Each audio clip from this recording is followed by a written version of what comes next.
관련 속보로 시작하겠습니다. 일본이 우리나라를 수출 우대국, 일명 화이트리스트에서 빼는 수순을 밟고 있습니다. 지금 일본의 상황이 어떤지 취재기자 연결해서 알아보겠습니다. 안지혜 기자. 네, 안지혜입니다. 네, 이번에 일본이 밟은 절차가 의견 수렴이었다고 하던데 이 구체적인 내용이 어떻게 됩니까? 네, 일본 경제산업성이 지난 1일부터 홈페이지와 또 이메일을 통해 실시해온 의견 수렴이 오늘 끝납니다. 일본 NHK 보도에 따르면 벌써 10,000건이 넘는 의견이 접수됐는데요. 우리나라를 빼는 이번 조치에 찬성하는 내용이 대부분을 차지하고 있다고 전해졌습니다. 일본 정부는 이번 의견 수렴 절차를 마친 뒤에 우리의 국무회의격인 가기 결정을 통해서 최종 판단할 예정입니다. 아무래도 지금 분위기로는 우리나라를 수출 우대국에서 뺄 거라는 전망이 우세한 거죠. 그렇습니다. 예정된 절차를 밟는 과정으로 보면 될 것 같습니다. 원래대로라면 시행령은 가기 결정 이후 개정안 공포 3주가 지난 뒤 효력이 발생합니다. 이제 가기가 바로 열린다면 다음 달 중순 시행이 유력한 건데요. 다만 시행령 개정 과정에서 100건이 넘는 의견서가 접수되면 가기가 열리기 전에 2주간의 숙려 기간을 둬야 합니다. 그만큼 시행이 밀릴 수 있다는 거죠. 하지만 일본은 이 숙려 기간이 강제 조항이 아니라면서 생략을 시사한 상황입니다. 때문에 실제로 수출 우대국 제외 결정이 난다면 그 효력은 다음 달 중에는 발생할 것으로 예상됩니다. SBS CNBC 안지혜입니다. 이렇게 일본의 화이트리스트 제외 조치가 가시권에 들어오고 있습니다.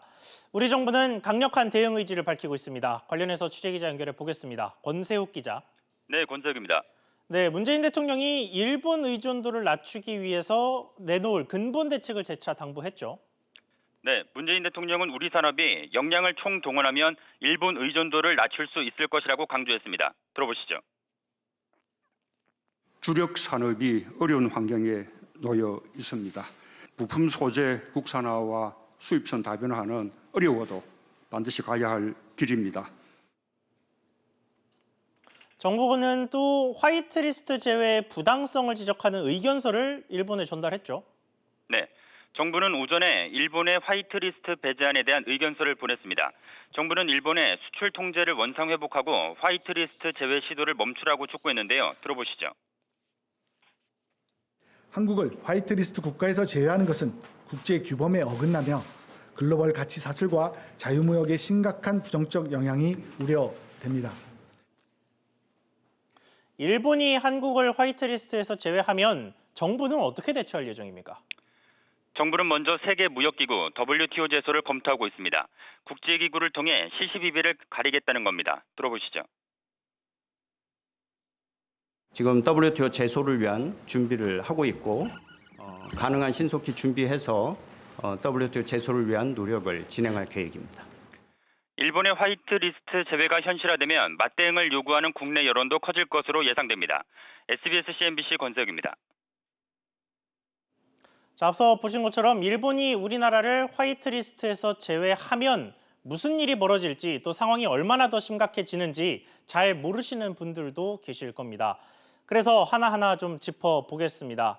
먼저 이 화이트리스트라는 건 무기 개발 등에 사용될 수 있는 전략물자의 수출 절차를 까다롭지 않게 간소화해주는 대상국의 목록입니다. 블랙리스트의 반대말로 쉽게 말해서 믿을 수 있는 국가의 리스트라고 볼 수 있는데요. 여기서 제외되면 세세한 품목까지 모두 지금보다 훨씬 복잡한 통관 절차를 거쳐야 하는데 그 영향을 받는 품목이 1,000개가 넘습니다. 앞서 일본 정부가 지금 수출 규제 신호탄으로 사용했던 포토레지스트나 불화수소 그리고 플루오린 폴리이미드도 이미 이 1,000여 개 품목에 포함돼 있는데 우리 반도체 산업에 타격을 가하기 위해서 관련 규정을 바꿔서 이 세 가지만 미리 규제에 나선 겁니다. 이 밖에 이 품목들 중 일본 외에 다른 나라에서 대체 수입이 어려운 게 뭐가 있을지 좀 보겠습니다. 크게 보면 첨단 소재와 전자 이 두 가지 종류의 제품들이 문제가 많이 되는데요. 이 첨단 소재 중에서도 디스플레이 제조기계 같은 경우는 지난해 우리나라가 5억 달러, 우리 돈으로 5,900억 원어치를 수입했는데 일본 제품이 80%를 넘었습니다. 이외에도 통관 항목 기준으로 일본 수입 비중이 절반이 넘는 품목이 이렇게 6개에 달합니다. 전자 품목에서도 필름과 전지, 입체 현미경 등 7개 품목이 일본 의존도 50%를 넘겼습니다. 정부가 국산화 등 대안 마련에 박차를 가하고 있지만 이제 한 달여 앞으로 다가온 화이트리스트 배제까지 그 시간을 맞추기는 거의 불가능할 것으로 보입니다. 최악의 상황을 피하기 위해서 정부도 미국 그리고 스위스 제네바에서 활발한 외교전을 펼치고 있는 건데요. 방한준인 존 볼턴 미국 백악관 국가안보보좌관의 행보가 그만큼 더 주목받고 있는 이유입니다. 오늘 볼턴 보좌관 구체적인 움직임 어땠는지 취재기자 연결해서 알아보겠습니다. 최나리 기자. 네, 최나리입니다. 네, 존 볼턴 보좌관 오늘 청와대를 찾았다고 하던데 무슨 이야기가 오갔습니까? 네, 볼턴 보좌관은 오늘 오전 청와대에서 정의용 국가안보실장을 만났습니다. 호르무즈 해협 협력 방안과 방위비 분담 등 지속적인 안보 협력에 대한 논의가 이루어졌는데 청와대는 면담 직후 한일 관계까지 협의했다고 밝혔습니다. 한편 극일 의지를 보여주듯 접견실 뒤편에 임진왜란 승전을 상징하는 거북선 모형이 있어 눈길을 끌었습니다. 그러면 주목됐던 한일 양국 중재 방안은 나왔습니까? 원론적인 입장 정도에 그쳤습니다. 볼턴 보좌관은 정경두 국방부 장관과 강경화 외교부 장관도 잇따라 면담했는데요. 국방부는 한일 안보 협력을 유지해 나가야 하는데 의견을 같이 했다고 말했고 외교부 역시 한일 추가 상황 악화를 방지하고 대화를 통한 외교적 해법을 모색해 뜻을 같이 했다고 발표했습니다. 볼턴 보좌관이 오늘 회동에 앞서서 나경원 자유한국당 원내대표를 만나기도 했죠. 네, 나 원내대표가 볼턴 보좌관에게 미리 메일을 보내 약 30분 정도의 만남이 이루어졌습니다. 이례적으로 청와대 방문 전 먼저 이루어졌습니다. 나 원내대표는 한미일 삼각공조를 강조하며 일본의 부당함을 알린 것으로 전해졌습니다. 이런 가운데 미국 산업계도 일본 수출 규제 반대의 목소리를 냈습니다. 반도체협회 등 6개 단체는 방미 중인 유명희 통상본부장에게 공개 서한을 보내 세계 정보통신기술업계를 위협한다고 강조했습니다. SBS CNBC 최나리입니다. 한일 양국이 피말리는 외교전을 펼치는 동안 국내에서는 불매운동의 열기가 확산되고 있습니다.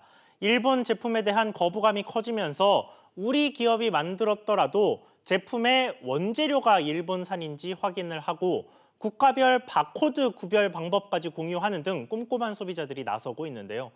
예민한 제보들이 온라인에 등장하고 있는데 한 대형마트가 일본산 표시를 가리고 제품을 판매한다는 주장이 사진과 함께 온라인에 올라왔습니다.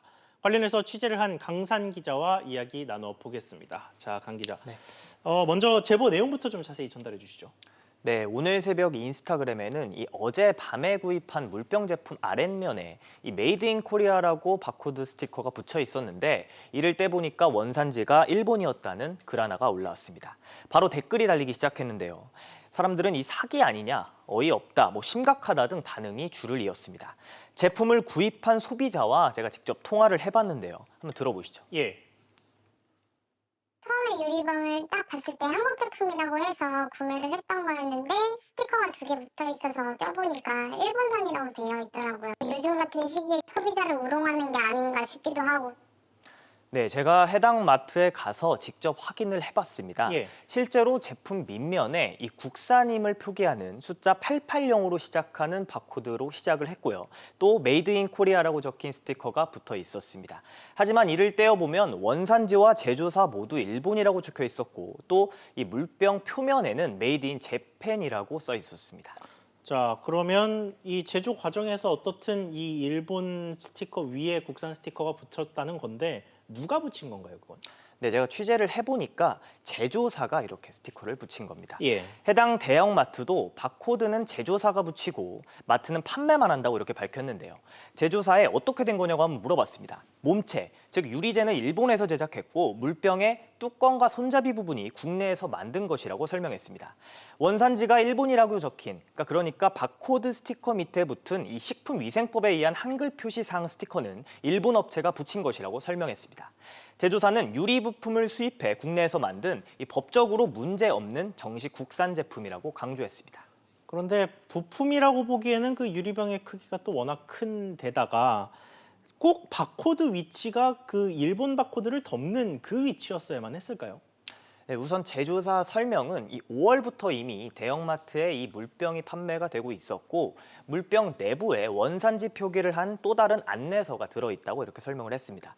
물병 표면에도 일본 제품이라고 표시가 돼 있고 안내서도 있어서 일부러 이렇게 가리려고 밑면 스티커 위에 바코드를 붙인 건 아니라고 설명했습니다.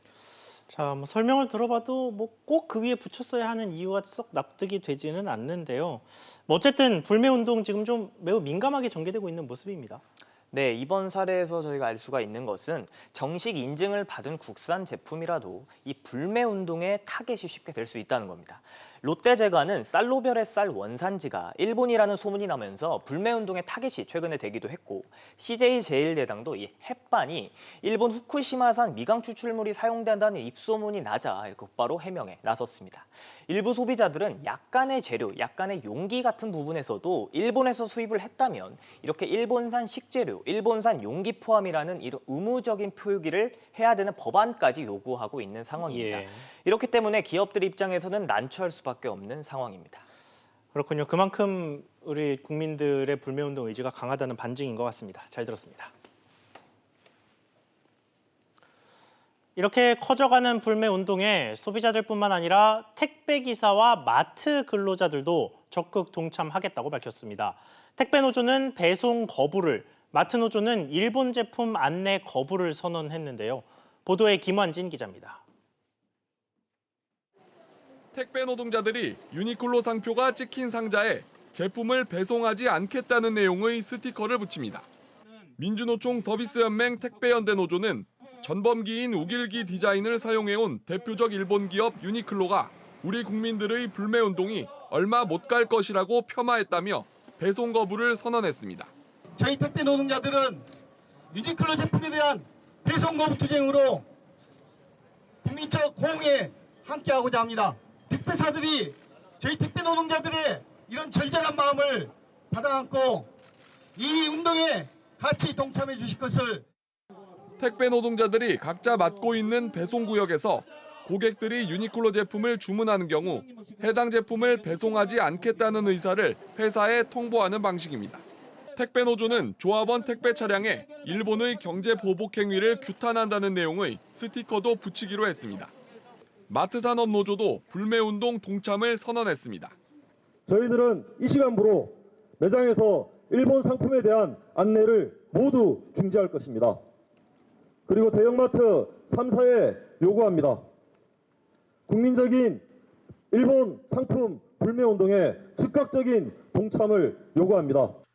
마트 노조는 중소마트와 편의점 5만여 곳에서는 일본 제품 판매를 중단하며 판매대에서 철수시키고 있는데 대형마트에서는 여전히 일본 제품이 판매되고 있다고 비판했습니다. SBS CNBC 김한진입니다. 이 시각 스위스 제네바에서는 한일전이 펼쳐지고 있습니다. 세계무역기구 WTO 일반 이사회에서 우리나라와 일본 대표가 국제 여론을 잡기 위한 대결을 벌입니다. 취재기자 연결해 보겠습니다. 오수영 기자. 네, 오수영입니다. 네, 지금 WTO에서 일본의 수출 규제 안건이 논의되고 있습니까?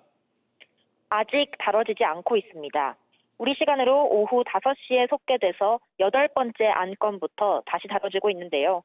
우리 안건인 일본의 수출 규제권은 11번째로 다뤄집니다. 따라서 휴식 시간까지 감안하면 우리 시간으로 오늘 저녁 9시 이후 혹은 자정을 넘겨 다뤄질 것으로 예상됩니다. 자, 그럼 실제 안건이 다뤄지면 우리나라와 일본 대표단이 어떤 형식으로 맞붙게 됩니까? 네, 안건 상정을 요청한 우리나라가 먼저 발언하고요. 이후 상대국인 일본이 반론을 펼치게 됩니다. 일본의 발언 뒤에는 관심 있는 제3국이 나서서 발언할 수도 있습니다. 필요할 경우에는 우리나라와 일본이 서로 재반박을 펼칠 가능성도 있습니다. 그렇군요. 그러면 우리 대표단 입장할 때 어떤 이야기였습니까? 우리나라 대표단을 이끌고 있는 김승호 산업통상자원부 신통상질서 전략실장은 오늘 회의장에 들어서면서는 아무런 이야기도 하지 않았습니다. 결연한 모습을 보이기 위한 전략으로 해석됩니다. 김 실장은 이사회가 열리기에 앞서 제3국 관계자들을 만나 일본 수출 규제 부당성을 이야기한 것으로 알려졌습니다. 그동안 WTO에서 자유무역을 강조해온 일본이 모순된 행동을 하고 있다는 논리를 펼친 것으로 알려졌습니다. 한편 일본 내부에서는 벌써부터 우려하는 목소리가 나오고 있습니다. 니혼 게이자이 신문은 WTO 회원국들에게 일본 정부의 안보상 이유가 인정받을 수 있을지 의문시하는 목소리도 있다고 전했습니다. SBS CNBC 오수영입니다. 다음 소식입니다. 해외여행 갔다 귀국할 때 면세 한도를 넘겨서 물건을 샀는데 이 정도 넘는 건 괜찮겠지, 설마 걸리겠어 하는 마음으로 세관 신고 안 하시는 분들 여전히 있으시죠. 정부가 휴가철 집중 단속에 나섰습니다. 신윤철 기자의 보도입니다. 우리나라의 면세 한도는 600달러, 우리 돈으로 70만 원 정도입니다. 1,000달러짜리 가방을 몰래 들여오다 들키면 기본세액에 가산세 40%를 더해 12만 원을 내야 합니다. 반대로 자진 신고를 하면 30%가 감면돼 세금은 6만 원대로 줄어듭니다. 현재 과세 통관되고 있는 건수의 자진 신고가 85%를 차지하고 있습니다. 자진 신고를 하실 경우에는 전용 통로 및 전용 검사대를 이용하실 수 있기 때문에 통관 시간이 대폭 단축되는 효과도 있습니다. 자진 신고가 늘고 있지만 세관에 제대로 신고하지 않았다가 적발되는 건수도 적지 않습니다. 설마 걸리겠어라는 생각 때문인데 정부가 휴가철을 맞아 집중 단속에 나섭니다. 이 기간 동안 평소보다 검사율을 30% 이상 늘리고 특정 항공편을 정해 진행하는 전수검사도 더 늘릴 방침입니다. 다만 1리터 이하 400달러 이내 주류는 한 병까지, 담배는 200개비 한 보루, 향수는 60ml 한 병까지 면세가 됩니다. 한편 관세청은 중국을 중심으로 동남아, 동아시아 일대에서 아프리카 돼지열병이 발병하고 있어 이 나라들로부터 축산물은 물론 소세지, 만두, 순대, 육포 등을 반입하지 않도록 당부했습니다. 신고 없이 이들 물품을 반입하다 적발될 경우 가축 전염병 예방법에 따라 최대 1,000만 원의 과태료를 부과받을 수 있습니다. SBS CNBC 신윤철입니다.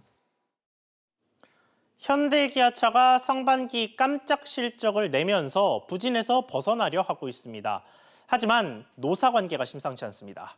현대차와 기아차 노조가 모두 파업 수순을 밟고 있는 건데 취재기자 연결해서 상황 알아보겠습니다.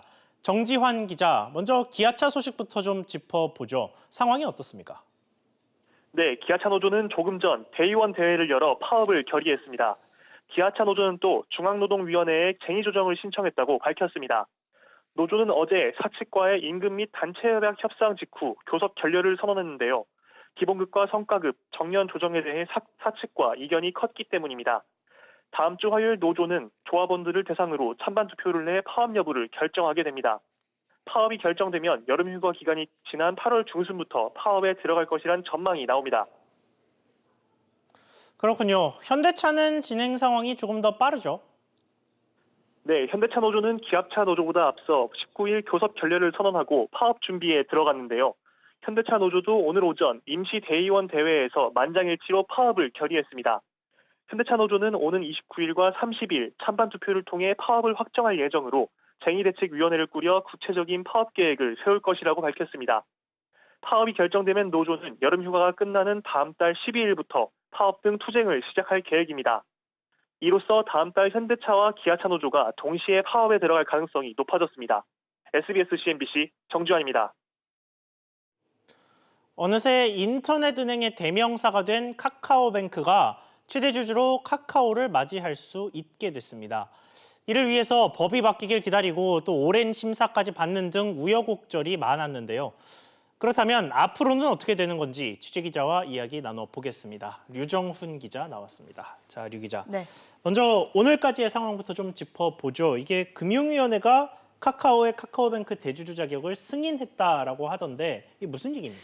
네, 먼저 카카오뱅크라는 이름에서 알 수 있듯이 이 은행을 주도하는 것이 바로 카톡으로 유명한 카카오라는 IT 회사입니다. 이용하는 사람만 1,000만 명이 넘는 회사인데요. 1,000만 명이 넘는 가입 고객이 있으면 회사는 은행 말고도 증권이나 보험 등 다양한 서비스를 시도할 가능성이 있습니다. 그렇겠죠. 그러기 위해서는 주주들이 돈을 더 내서 은행의 자본금을 늘려야 되는데 이 카카오는 그동안 은산분리 원칙에 불가능했었습니다. 즉 산업자본은 은행을 일정 이상 소유할 수 없다는 원칙에 걸려서 돈을 더 내고 싶어도 못 내는 상황에 직면해 있었습니다. 그런데 올해 초에 이 인터넷은행 관련된 특별법이 통과가 시행이 되면서 IT 기업이면 은행 소유가 그래도 가능하도록 바뀌었잖아요. 네, 그렇습니다. 이제 법이 바뀌자 카카오는 돈을 더 투자를 해서 카카오뱅크 대주주가 되겠다고 금융위원회에 허락해달라고 요청을 했는데요. 금융위는 논의 끝에 오늘 이를 허용한 겁니다. 현재 카카오뱅크 대주주는 한국투자금융지주가 해왔습니다. 카카오는 협의를 거쳐서 한국투자금융지주로부터 지분 16%와 1주를 넘겨받는 절차를 밟아서 대주주로 올라설 계획입니다.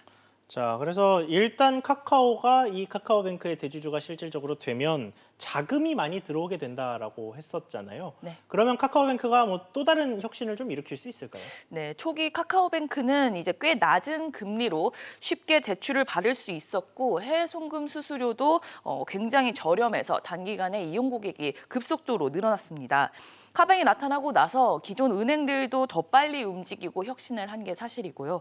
그런데 2년이 지나면서 대출 금리도 처음보다 많이 올랐고 저신용자를 겨냥한 중금리 대출도 미미했습니다.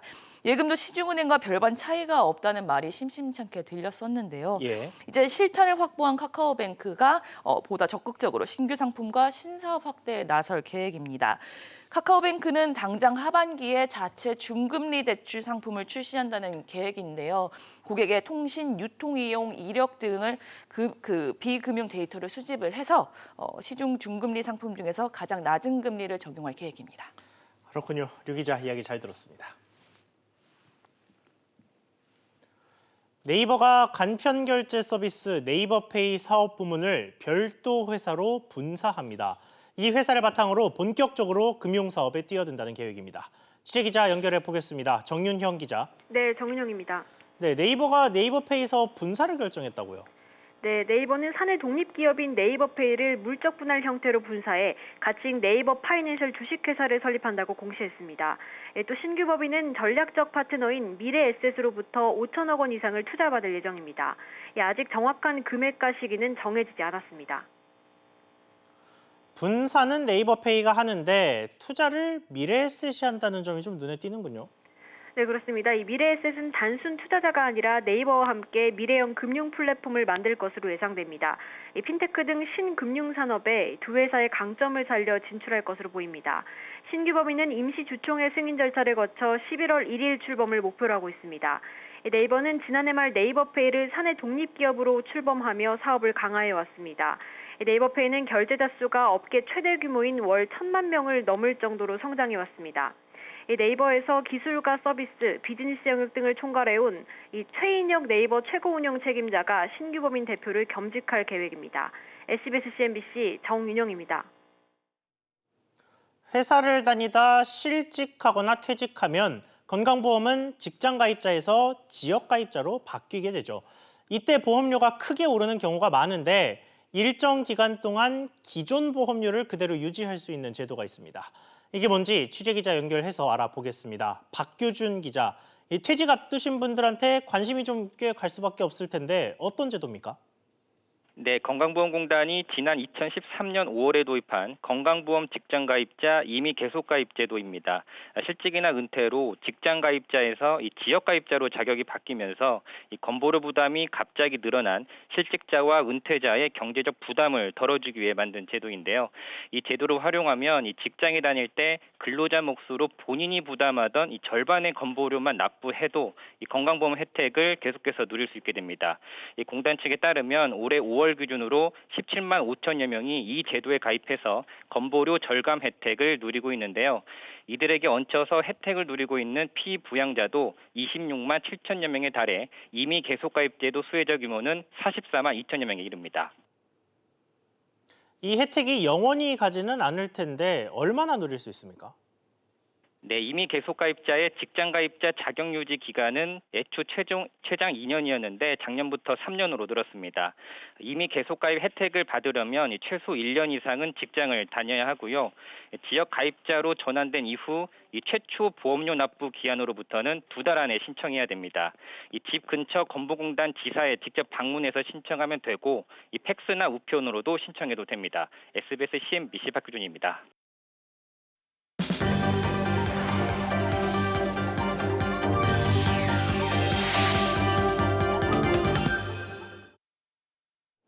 올 상반기 서울시의 외국인 직접 투자 유치 실적이 5조 9천억 원에 달해 역대 최고치를 기록했습니다. 지난해 같은 기간과 비교하면 제조업 분야는 275% 증가한 5천억 원, 서비스업 분야도 40% 넘게 늘어난 5조 4천억 원의 투자를 유치했습니다.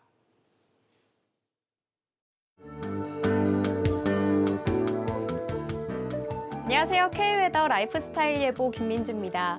오늘 퇴근길부터 당분간은 우산을 챙기셔야겠습니다. 현재 위성 영상 보시면 전국이 대체로 흐린 가운데 서울, 경기와 강원, 영서, 충청과 전북에는 소나기가 내리는 곳이 있는데요. 오늘 밤부터는 장맛비도 시작되겠습니다. 충남과 전북부터 비가 오겠는데요. 내일 새벽에 그 밖의 지역으로까지 확대되겠고요. 전남과 경북 남부 내륙에는 대기 불안정으로 인해 오후 한때 소나기 구름이 지나겠습니다. 모레까지 예상되는 강수량은 전남과 경상 내륙에 5에서 40mm, 전북과 경북 북부, 강원 영동에는 50에서 100mm의 비가 내리겠는데요.